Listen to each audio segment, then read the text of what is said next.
Welcome to the Influencer Income Show, the only show on social media that teaches you how to become an influencer by hearing from the best that are at the top of their game right now. I'm Danny Dobrzansky, sometimes known around the internet as Cooking in the Yard, and I am really excited for this show today. We have the one and only Tone Ramirez of TFTI.BBQ here with us today, an absolute social media sensation that can't wait to dig into here, and we'll have a lot of great advice come out of this show. I'm sure of it. So, Tone, thank you very much for joining us today and being a guest on the show. Really appreciate it. No problem, man. Thank you for having me. Absolutely. So a little bit of a backstory about Tone real quick. Tone is one of those guys that I've been following since like my very first days of content creation, and even probably before, seeing the old videos, you know, the style shift over time a little bit, and, you know, being there since the early days. And it's really weird, a little surreal at times, I will say, to be able to cook and hang out and, you know, maybe drink a beer or two with some of the people that I've seen doing this before I got into it. So again, thank you, Tone. Appreciate being here and looking forward to talking with you. Hell yeah. Let's go. Tell our audience here just a little bit about your content first and foremost, what your niche is, and, you know, we'll kind of jump off from there. Yeah, I'm just backyard barbecue guy. I come from a Cajun and Filipino background. I like to fuse those into my barbecue, and yeah, I create cool recipes. I mean, at least I think they're cool, you know. Yeah, share recipes for the world to try, you know. Very good.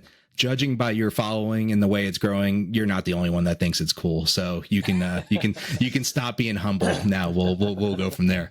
But so how did you get into social media? Tell us a little bit about that. I mean, I was always in social media, like in the car scene and stuff like that. I was a president for 6 years of a car club. But as far as the content creating for like barbecue and stuff, you know, I would always just post pictures and stuff on my personal page. And you know how that goes. Like, people don't want to see that, you know, they want to see family pictures, stuff like that, you know. And then it was my wife. She was like first on TikTok. I didn't believe in TikTok. I thought, you know, there's rumors at the beginning. I'm not going to say that. But, you know, she would send me videos telling me like I should do the same thing. You know, she believed that I can be some big on there, even though I didn't. And it took about a year until I finally started posting it. And I created the page back in 2021. And then it just kind of took off from there. Like I found it fun. And then, you know, started getting creative, you know, investing in a better camera gear and, you know, stuff like that, nerding out, you know, on the camera stuff. And yeah, it just kind of took off. That's awesome. And just in case there's somebody in the audience right now that isn't currently following you or doesn't know who you are at this point, can you tell us about your follower numbers? Do you have those right off the top of your head? Yeah, TikTok, I'm about 1.6 million. Instagram's about 560,000. Facebook, I just hit 300K. And I'm around 70,000 on YouTube. Okay. So here's $1 million question for you. How does that feel? What does that feel like for you to have millions of people watching you every single day? Yeah, I don't know. It's I don't see it as like being like a rock star or anything like that, but you do feel the little bit of fame that comes behind all those following, and it's pretty cool. You know, my kids think I'm cool. Their friends and their teachers think I'm cool. So it's like, you know, hey, I'm here for the ride, man. Absolutely. Take it as far as you possibly can, and, you know, take it even a little bit further maybe. But, you know, you mentioned your family right off the bat, the social media, content creation, and all of the other things that you have going on kind of in your universe right now. We'll touch on that in a little bit. How do you manage the time of the business versus the personal, and, you know, making sure that you're allocating time to both? What does that look like for you? Like, as far as like me cooking and you know, stuff like that, like I kind of treat this like work, you know. I drop my kids off and I go to town. I answer emails for the first couple hours. I start, you know, answering DMs, stuff like that. Then, you know, I create content, and then by the time like, you know, me or my girl picks up the kids, I'm done. And, you know, food's ready in the warmer, and that's our dinner. And I kind of just shut it off, every few minutes where I get time, or, every hour I get time, I check my messages and stuff like that. But I balance it well. I think, I'm always there for my kids. I'm not there, I'm Yeah. at their games, and my kids are real active. My daughter does dance, softball, swimming. My son does football, swimming. So I'm there all the time. I don't miss anything. One of the best parts about being a full-time content creator, in my opinion, is that extra time that sometimes in the corporate world you wouldn't be able to get otherwise. Tell us, how long have you been full-time, and what was your background before social media and content creation? May of last year is when I went full time.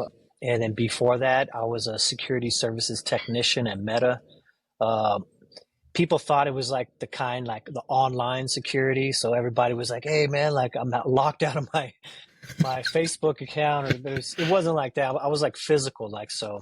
I would work on their card access and camera systems, and I was like one of the break fix guys, all in the Northern California campuses. It was the best job I ever had. Like having all that food and all that stuff right at your fingertips is pretty cool, man. So walk me through your thought process then of leaving the best job that you ever had. You're in the glass tower, working for one of the best companies in the world. And how hard was that decision, and what went into it to really make that jump for you? It was real hard. It took, I would say, over a year of planning, like you have to get your finances straight, like anybody, especially living here in California, you got a lot of bills, and I would never take a risk that I didn't have some kind of backup for, you know what I mean? And I prepared myself pretty well. I think I prepared myself well enough where I wasn't scared that I wasn't going to make enough money. It was more so like leaving something that was, steady and consistent, Mm-hmm. and then just, like I'm jumping into like something of the unknown, not all that stuff was guaranteed at the beginning too. Like Right. I had like, maybe a 6 months planned out in deals. And I feel like once I made that transition, like the hustle mode turned on, and it was like everything was now I have to, Mm-hmm. versus Yep. like before when I had a job, it's like, oh, I got this backup job. I could do this. I don't have to do that. It's amazing what happens when that safety net disappears, isn't it? Yeah. The switch that flips, and now it's just go time. And especially with the family, right, with other mouths to feed and other people depending on you, you go even harder that way. And Yeah, that's sure. that's one of the things that I noticed that keeps me going too. And if it were just me, I feel like I'd probably work 24 hours a day anyway, just because I love what I'm doing. But then that goes into hyperdrive, right, because there's other mouths to feed and people depending on you, and Yeah. want to make sure you make the best of this decision, right? Yeah. And sometimes you got to shut it all off too. You know what I mean? Yeah.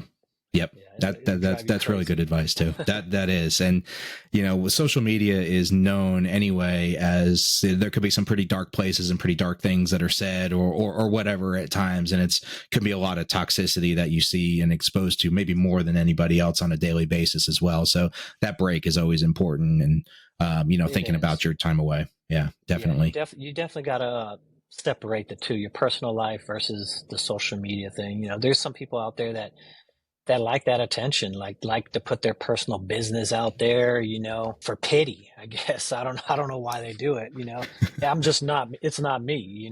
Yeah. And like being able to turn that switch off is one of the best things about being an influencer, because once you give them your personal business and all that, like you can't turn it off anymore, man. Yeah. Like, Yep. they know everything about you. They want more. Yep. Absolutely. I Yeah. like to keep There's it private.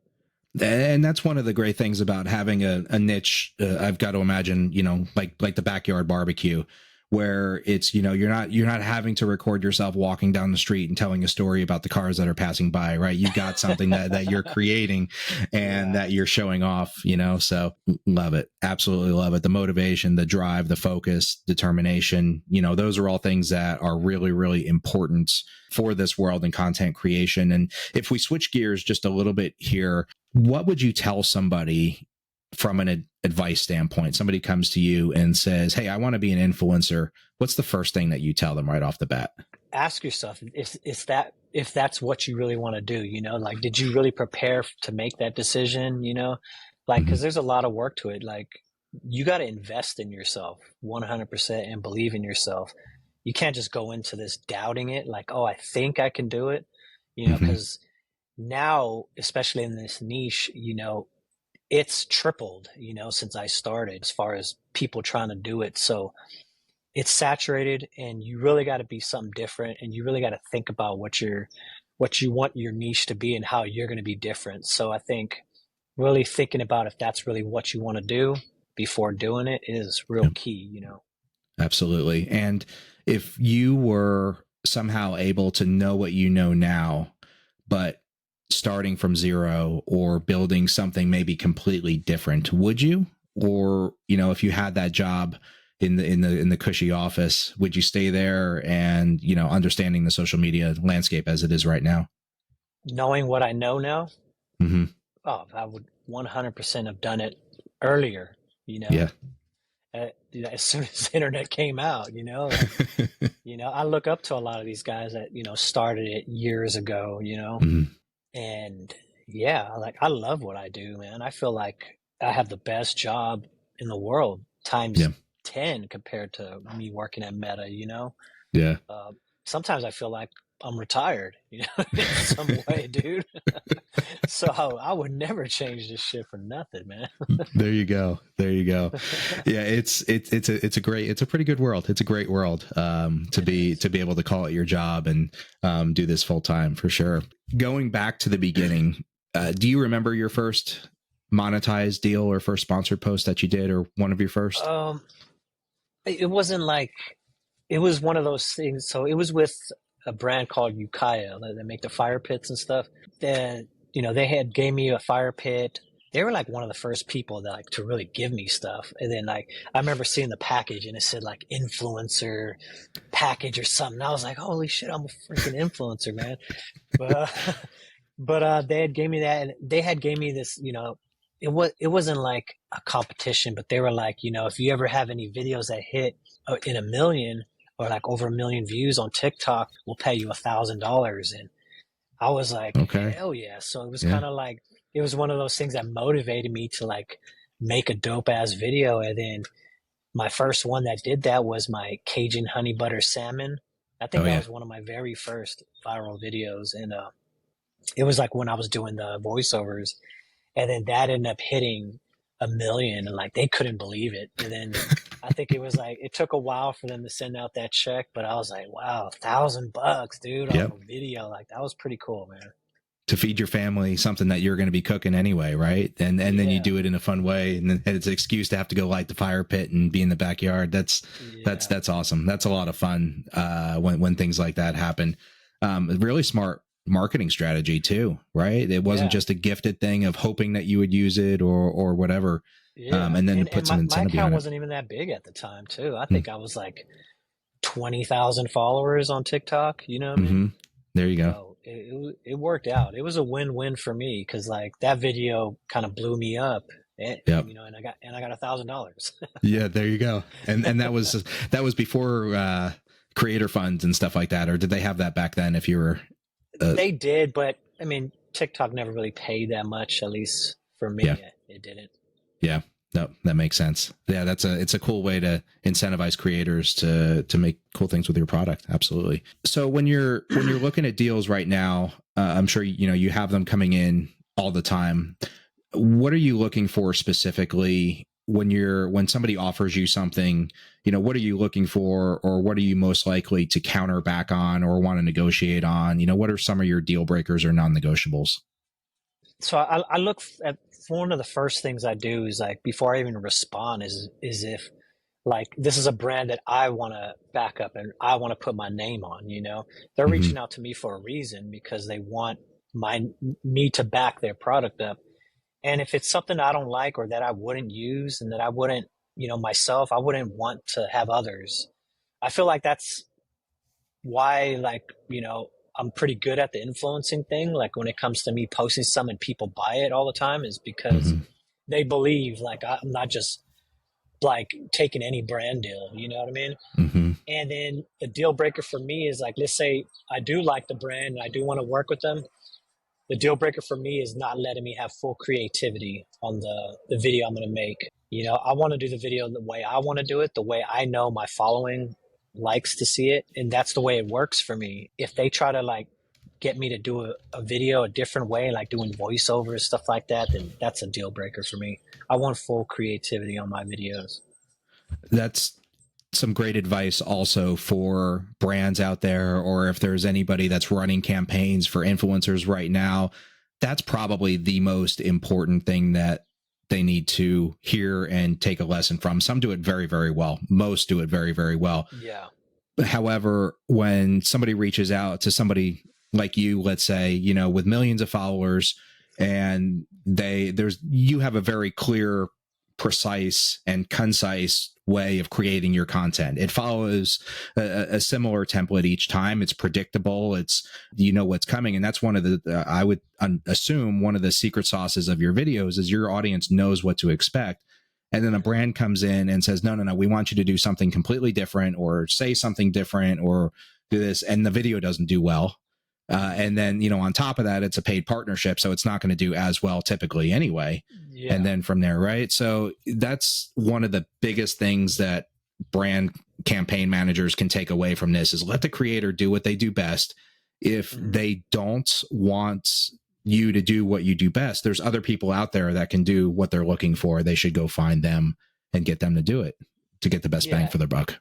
Yeah, they need to go after the creators because they like their videos, not their following. You know what I mean? Like, Yep. if you're coming at me for my following, you just want me to post whatever your way, then yeah, I'm cool with that. You know, I want to be able to do it my way.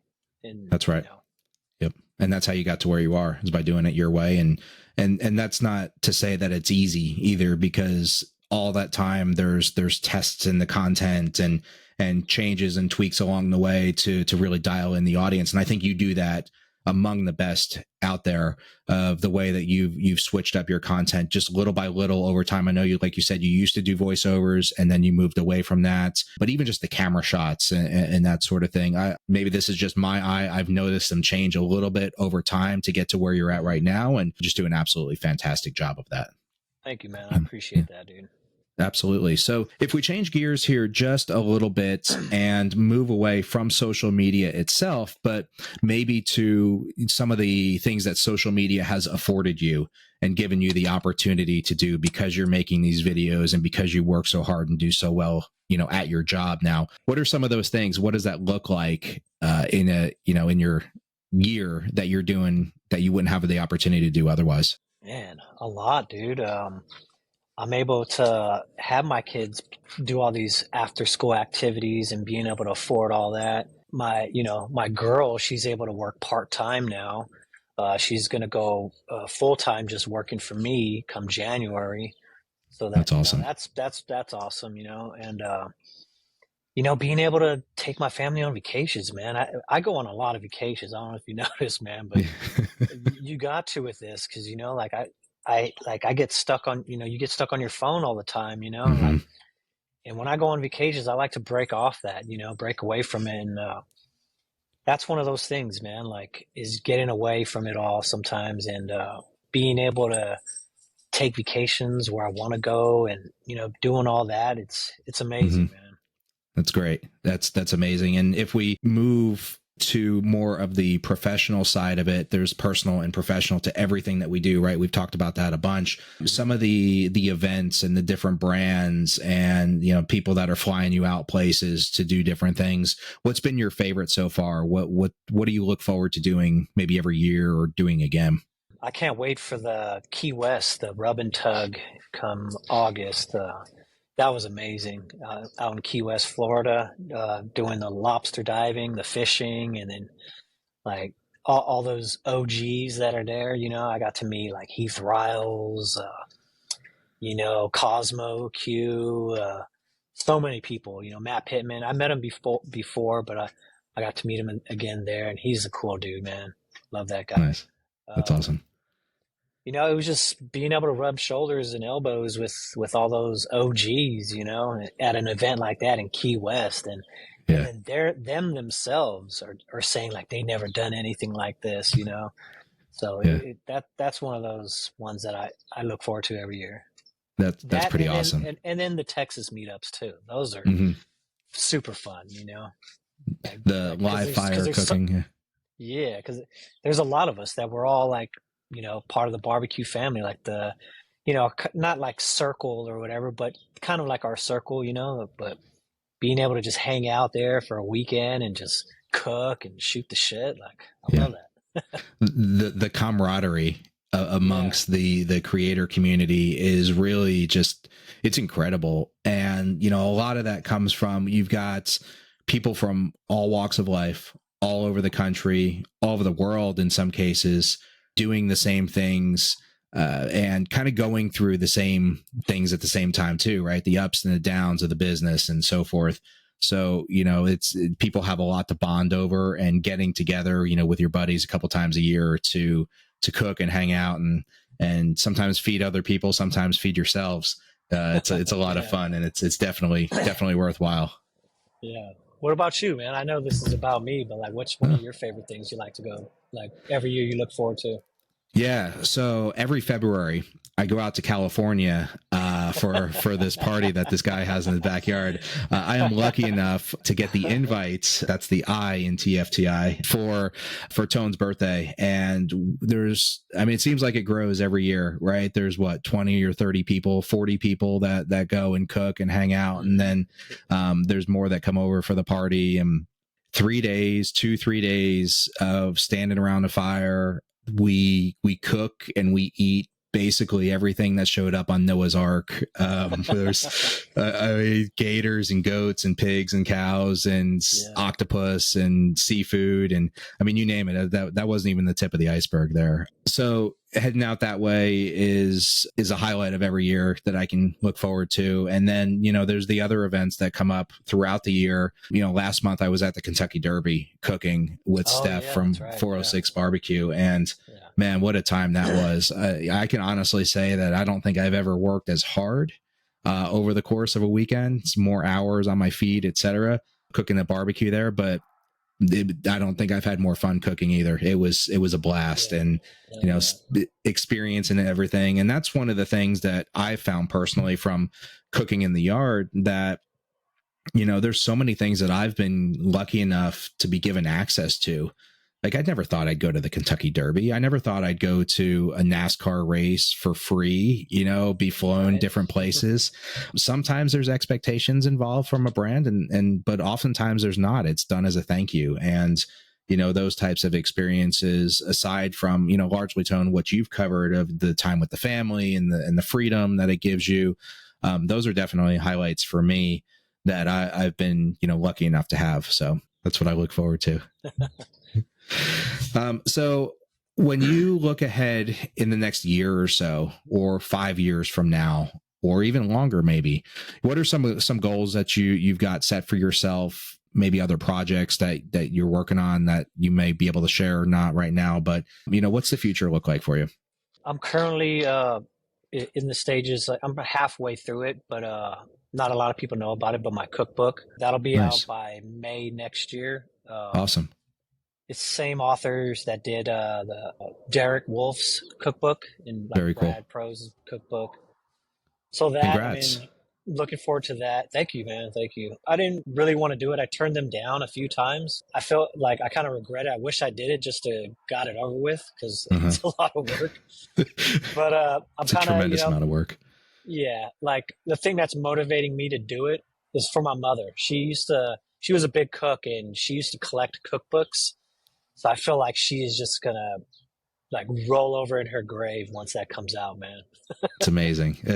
It's such a great story to be able to do something that's going to be around forever, right? Yeah. That's never going away. Like, that's not Yeah. it's not gonna ever be gone. And it's a lot of work, takes a lot of time, but it's all worth it. Congrats, man. I'm happy for you that you're getting that done. Thank you, man. I appreciate it. That, and I have a sauce coming out, and I want to work on my seasonings. I already have like a bunch of them that I've tested myself. I just got to get the ball rolling for those. But one of the biggest things I want to do, like I would say in the next 5 years, is get out of California. I'm ready to go to like Texas, man. I knew you were going to say Texas. I knew you were, yeah.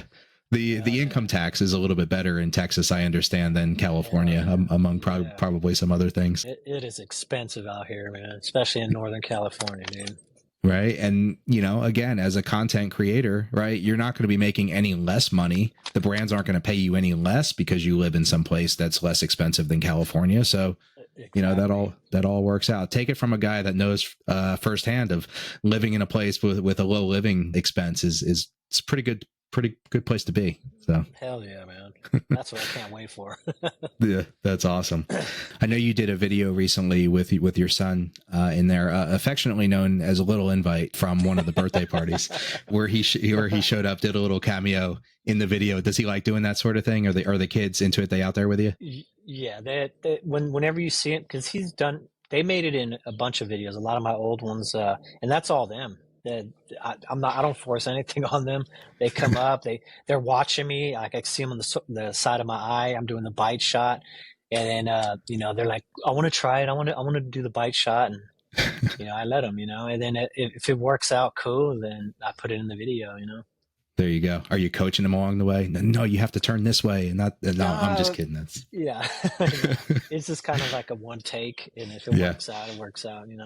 Well, that's part of the fun of working with the kids too, right? If they do something cute, then it's a kid, and you put it in, and it works out all the same. So that's really cool. So we've talked about your upcoming cookbook. We've talked about the sauce and the seasonings line. Is there anything that's going on right now that you would like to promote or to talk about that you've got working on, or you want to get the world to go check out? No, nothing right now, man. There's just a lot of things in the works I can't really talk about. A lot of big things with my YouTube too. You're gonna see a lot more long form. Yeah, you know what? I can speak on that. Like, I'm doing some stuff with Char Griller. That'll be long form. It'll be like 10 episodes. Very cool. That'll be on YouTube, and yeah, and then that's kind of like my focus now is trying to get more long form content out on my YouTube and start monetizing on there more. Like I just became a YouTube partner, so I'm starting to get monetized on there, and I definitely want to just go hard on that. Mm-hmm. Yeah, there's good monetization still on YouTube, where it seems like at this point some of the other platforms have fallen off, and who knows with the impending things that are going around with TikTok right now. Who knows what that's going to make the landscape look like. It's going to be certainly less competitive. Facebook has and Instagram have one less competitor to worry about in the United States at that point, but YouTube long form seems like it's the best way to go and monetize at this point. Yeah, for sure. I mean, YouTube is where all the big money's at. You know what I mean? Like you can only be on there and be big. There's a lot of creators that I know that are like that. Like Jeremy Yoder. Like he has a decent following on other platforms, but his main platform that he focuses on is YouTube. That's kind of what I want to do. Like I already established myself in all the short form platforms, and I'm taking on YouTube right now, really trying to push hard on that.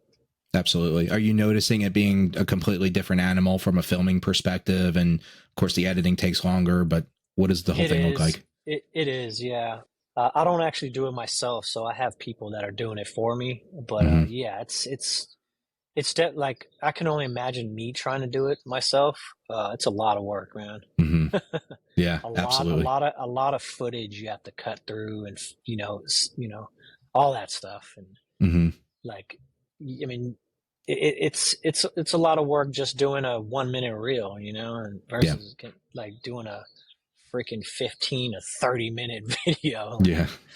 And then adding all the effects, and then the sound, and then the thumbnail, the intro, the outro. Like, it's an animal, dude. That's right. Yeah, and it makes sense if you got the ability to do something and have somebody else do that for you, then it makes it all worthwhile. Just create the content and it's kind of what you got to do, man. You got to invest in yourself, like, That's right. and I feel like me paying somebody to do it for me is an investment, Mm-hmm. to myself, Absolutely. Yeah. And, as we move towards the end of our show here, this is actually a really good time and it fits really well in your day to day, in your professional day to day, we'll say the social media. What do you spend the majority of your time doing? What is Tone doing the most hours of every day? Is probably editing videos. That takes up most of my time. Cooking, I mean, cooking and filming also takes time. I end up like sometimes doing two cooks a day. I'll skip a day, then do like three cooks the next day. So I have a lot of content that just kind of sits there in the back burner that needs to be edited. Mm-hmm. So I spend a lot of late nights, like once the kids go to bed, editing, and Yep. so I feel like, yeah, editing and just the creating content is Yep. what takes most of my time. And then I try to go on, the social media and engage, I definitely engage in my content and I try to engage on other people's, but sometimes I just don't have the time, Yeah. I don't have the time to scroll. Like Yeah. I want to answer my messages that I need to for my following and DMs and stuff like that. And then sometimes that's the only time I have. And then I log off and then I'm either editing or I'm doing shit with my kids and my family. It's a lot different at a couple million followers versus a couple thousand followers, isn't it? Where engaging if you have a smaller account, engaging is everything. Like getting your name out there, kind of making those social media friends or whatever that, you get that engagement back and forth with. But, between the DMs and the emails and the comments that come in, one video goes viral and you've got a couple thousand comments right off the bat. And it's like, what do I do with 2,000 or 3,000 comments in one day? Like, it's. I just posted that crispy pork belly on TikTok, like day before yesterday. And like, I woke up like yesterday morning and then it was like 500 messages, like comments. I was like, what the hell was this? And then it was that video. It took off, like overnight. And then I was like, damn, like in TikTok, like because like I have the biggest following on there, like I do the least engaging on there because it's just too much, man. Yeah. Yeah. You know what I mean? And my main platform that I feel like that I focus on the most right now is Instagram. Mm-hmm. So like I'll post on TikTok and not really engage so much, but Instagram I definitely post and engage as much as I can on there. It seems like that's one of the keys to Instagram is to be able to engage just as much as possible. And that helps more and more build that fan base. It's just a different demographic from all the platforms. And it seems like Instagram is the one where if you can get away with that for so long and then the engagement stops on your videos, right? So you got to keep up with it and stay on it. You do. You got to be real consistent on there, man. Absolutely. Yep. Absolutely. Well, Tone, we've talked about a lot here. We've covered almost everything. I've got one more thing for you, and you probably know what's coming here. Can I get you to say it? Can you look into the camera and say it for me? That's money. There he is, the man himself. Can I get an "oh, that's good," by the way? Oh, that's good.